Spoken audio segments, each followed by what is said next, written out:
So, yeah, I'd love to know a little bit about how in the body temple dance work that you created, how does it kind of transform the relationship between giving and receiving love?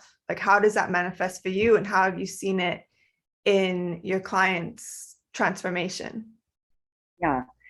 Um, well, I always feel like body temple dance really was kind of created through me, like I know you're also an artist and a writer, and there's that sense of like there's moments where you're just like being a channel, and it's not like you're doing the thing as much as you're showing up and just doing what's being asked of in the moment. And I think that in our relationship to love and to loving and to both receiving and giving love, that's so much of the foundation is how do we get to a place where we can actually trust that that flow is what's right, that flow is something we can lean on, and that it's not just in the moments when we feel like we're in flow, but that it's always there, right? It's that power of grace that is an essential piece to loving. And so what I've seen in myself for sure, and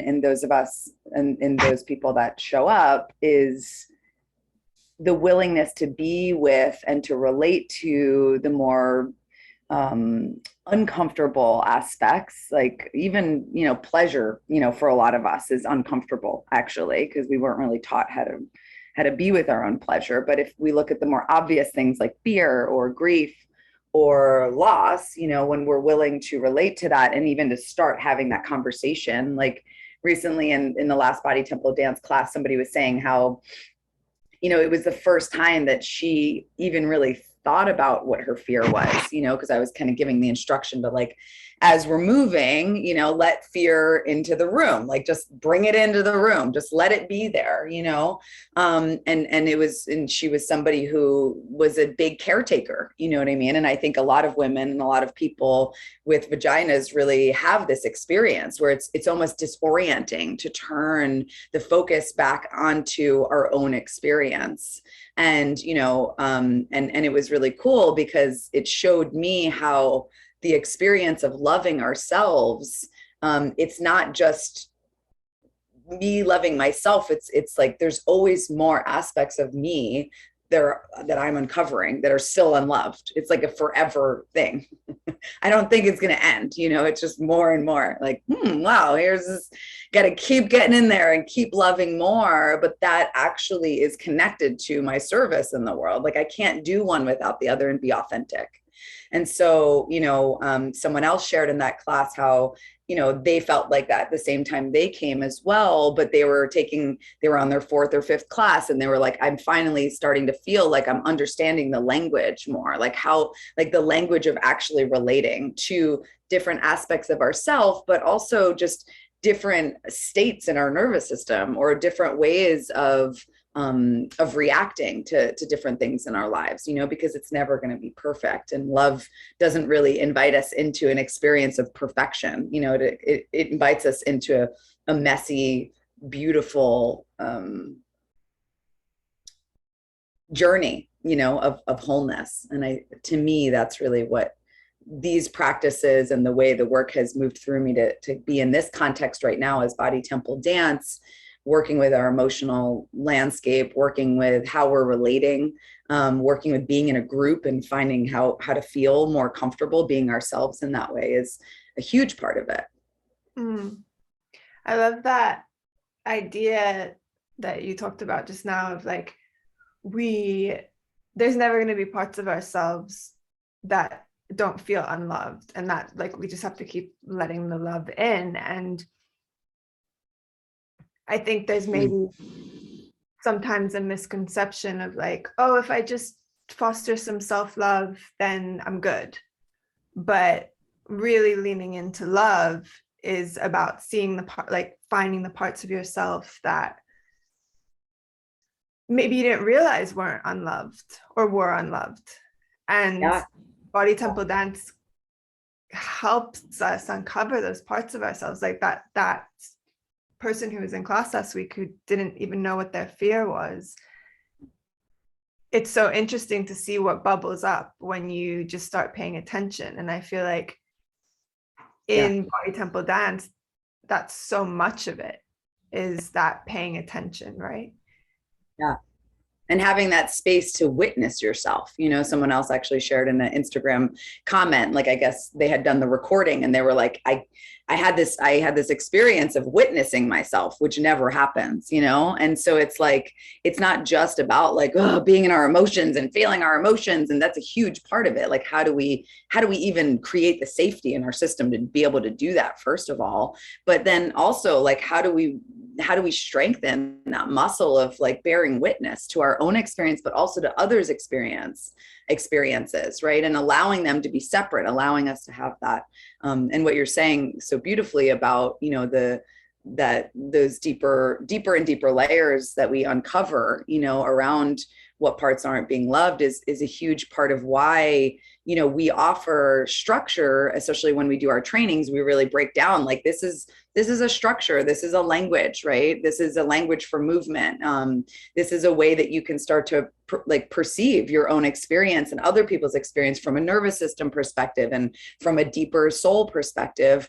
But ultimately, you know, the method, you know, which I don't call it that. Every once in a while, I'll just throw the word in because I know people understand what that means.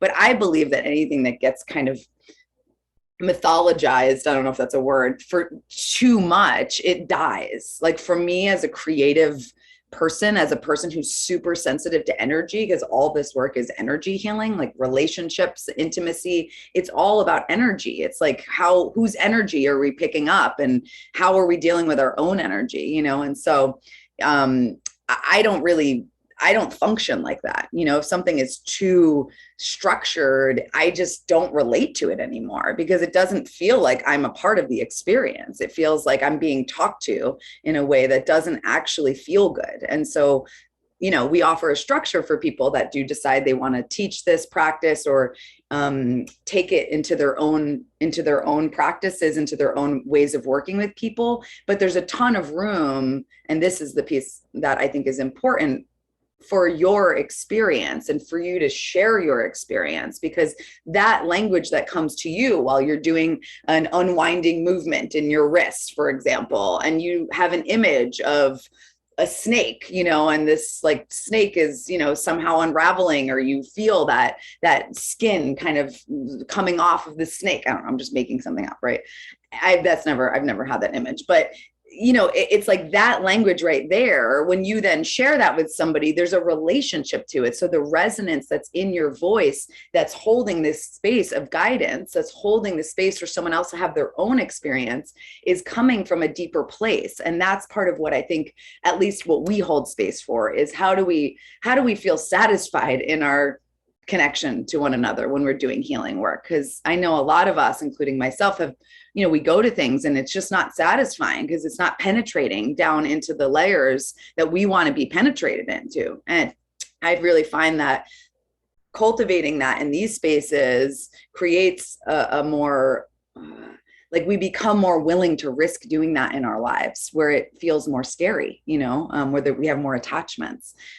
So yeah, the love piece is so huge, and it's just this constant thing, right? Like that fire of transformation. Each and every one of us, I believe, is an alchemist if we're turning our trauma into something that's going to serve life as opposed to take away from it. And our lineages of trauma and oppression and all the things, that's why it's such a big deal for people to invest in themselves and invest in something that we can't see yet. It's like when you invest in your own inner growth, it's not like buying a box of fucking supplements, you know? It's like, oh, you take all these supplements and then you're going to feel better, you know? And it's like, oh, okay, well, that makes sense. That's the way we were conditioned. You know, you buy this box of shit and then you have it and then you feel better. But that's not what this is, you know? And I'm happy that that's not what this is, you know? I mean, there's nothing wrong with supplements. If they work for you, fine. But you know, I can't tell you how many people I've like talked to that are just like terrified to invest in something that they can't see, even though the mystery always has to be a part of our transformational process. Otherwise, we're just kind of full of shit from my perspective. You know, that the dance of the third is always the mystery, and our faith in that mystery is everything, because otherwise we're just lost, you know, in our own ideas, which are, you know, sometimes beautiful, but oftentimes shitty or limiting. And the mystery is why, I don't know, at least why I do these things. It's like that's what makes it interesting. I'm curious to know, I have two questions around, like, how do you bring people, because you talked about the structure and then making space, like how do you invite people into that, like, because it's this sort of dance between having some structure but then also making space for people to experience what they're experiencing. And then also it's sort of a different question, but how this personal love relates to also like the God of love, like the personal love that we're cultivating in body temple dance, and like the self-love piece, and inviting in, you know, those parts of ourselves that feel unloved, but then also relying on this God of love and that absolute love, that the consciousness that's available to all of us. Yeah. And whether they're even related, the structure piece and the experience piece. Yeah, I mean, I feel like what you just, like, both of those questions I feel like are related, because it's like the dance between the structure, you know, the structure and the relational love.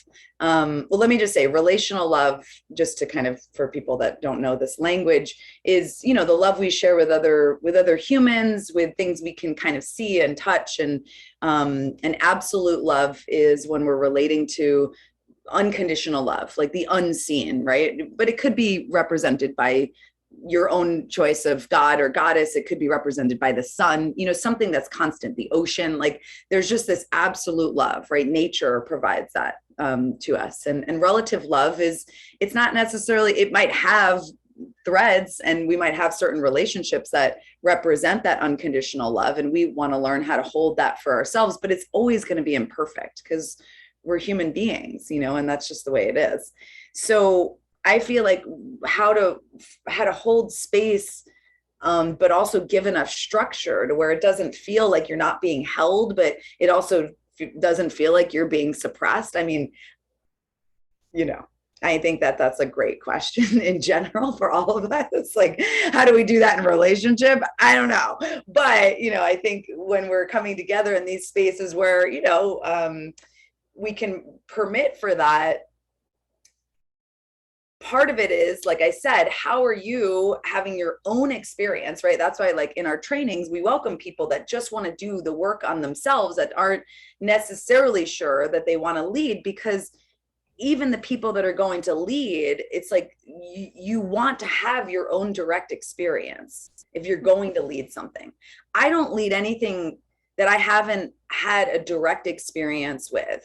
And at the same time, I hold a space for something else in someone else, because I'm not you. So if I'm not going to say, well, this is the only thing that can happen if you do the Lakshmi mantra. I don't know what's going to happen when you do the Lakshmi mantra. That's part of why it's so fun, you know, but I'm also not going to lead something I haven't had any experience with. So when we're guiding others, I think it's really important that we're rooted in our own direct experience of relating to our own ourselves. That's why we do the nervous system work. Like, how are we perceiving ourselves in the world? Like, that's huge. Everything comes from our nervous system, our autonomic nervous system, in that sense. And then at the same time, how am I letting go, which is also a part of my own practice, and surrendering over and over again, so you can have your own experience. And I'm not telling you what you should be experiencing. And I'm trusting that you have your own relationship to the mystery, and that the mystery is going to take care of you no matter what. And it's not really about me, your experience. And I'm here to hold the experience. I'm here to hold that vibration of unconditional love, because we're not meant to do this on our own. I don't believe. Certain things we are, but other aspects of our healing has to happen in relationship, because, you know, our earliest childhood traumas, our birth traumas, they're all rooted in relationship. We were wounded in relationship. And so that wound, right, that core wound that we all carry, our love wound, is completely connected to the need for both relational love, but also absolute love. I think that they're both equally important. And that's why we hold space for both spiritual work and somatic work, because it was hard for me to find a place that was kind of holding both of those in the ways that I really, in the depths of how I feel about it. And that's part of why I think I feel the most excited about holding these spaces, is because I know that there's not a lot of spaces out there that can kind of dance between the two, that aren't just like neuroscience, but they're also not just like spiritual, like, you know, kind of far out kind of business, that we can ground into having both. Because I believe we all carry both, and we carry the need to be devoted. And we also carry the need to be like, wow, my inner child really is like screaming her head off right now. What's going to really serve, and I think part of that is surrendering to Goddess, surrendering to that absolute love. But sometimes it's also like doing the dishes, so I can remember that I actually do have a sense of control in my life. It's not just like, oh, I have no control. I mean, I think we all know by now, especially post COVID, that, or in the midst of the tail of COVID, that we don't have control really basically over anything. But it's important for our inner children to feel like we can have a sense of command in our own lives. And sometimes that looks like doing the dishes when I'm having anxiety or when I'm feeling overwhelmed, as opposed to like, going online and like picking a fight or sending a mean text to my partner or whatever. Mm-hmm. And I think also it's so unique and useful to have both the devotional piece and that, working with our inner child piece, but then also the nervous system information that you offer in body temple dance, because that also creates a sense of safety for so many of us who like to have both, right? Or all of them. Yeah. Because I think sensitive beings, as feminine beings, we're complex. Like, we're just complex, which means it doesn't mean we're complicated, but it means that we're able to see and function in many realms. And so to me, it's not like, oh, well, this is too much. It's like, well, no, this makes me feel better if we're kind of acknowledging the many things that are happening at once. It doesn't feel overwhelming to my system. I feel overwhelmed when we're ignoring what's happening. That's what actually creates stress in my system. And so I like to open the door to like how many possibilities are really here right now, because that's what helps me feel safe to be myself. Yeah. Well, I'm really excited that you're going to teach in our training this time. And we have a lot of other really fun teachers and just also just to be here in this moment where we're all being asked to, love ourselves more deeply at the same time that we're being of service. And I really think that that's always the way, and that we don't have to wait for one to get to the other. It doesn't really work like that. I mean, it works like that in our minds, but we want to be, I think, people that can navigate both walking with beauty and walking with how do we nurture the parts of us that are really determined to be in fear, and in scarcity, and how do we bring those into the abundance and the worth that's right here within us, and the love, right, that's always here right next to that wound, that core wound. It opens us up into that deeper embodied love. Yeah. And also I just want to mention this other piece that you brought up of like, you don't have to want to teach necessarily. You don't have to want to lead. Yeah. For this to really open yourself up to the potential of healing. And if you want to lead, then that's amazing. But it also, there's so much, having done the training myself, there's so much available in terms of healing and knowledge that's just useful in your own life to bring into your own life. And if you want to lead, that's amazing too. And like we love body temple dance teachers, and it's great to have more of them in the world, right? But it's also just committing to yourself and committing to your own healing. And if that's what you want to do with it, then that's great. Yeah. Yeah. And I mean, I love that. And this time we're going to have time where people are going to be able to, in a safe and way, really practice, guiding, but even if it's, somebody that doesn't want to necessarily teach body temple dance or lead somatic work, I really think that experience of being in the receptive mode, because really when you're leading, you're actually being deeply receptive, from my experience and the way that I've been trained, the way that I train people in facilitation, is that we're actually in a super deep receptive mode, because we're completely receiving someone else's experience. We might be guiding, right? So that language, which is what we offer, so you have some language to say, like, okay, roll your ankle around, like do this somatic exercise. It's really simple. It's just loosening up your joints. It's starting from your ankles and it's going all the way up your body, moving in your joints, in circular ways, right? It's super simple.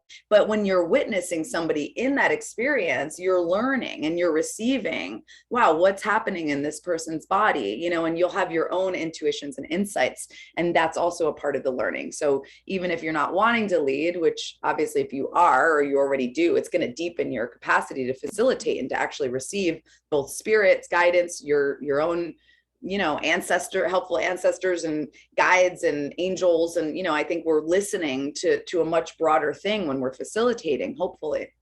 And at the same time, even if you don't want that experience of, being a coach or healer or whatever, this is what is required for us to relate in intimate ways. Like we have to be willing to put what's going on for us a little bit to the side and receive someone else's experience. And sometimes what we have to put to the side is like anxiety or fear. We all have our own edges, of overwhelm in our system, but to really be able to see someone else and their experience,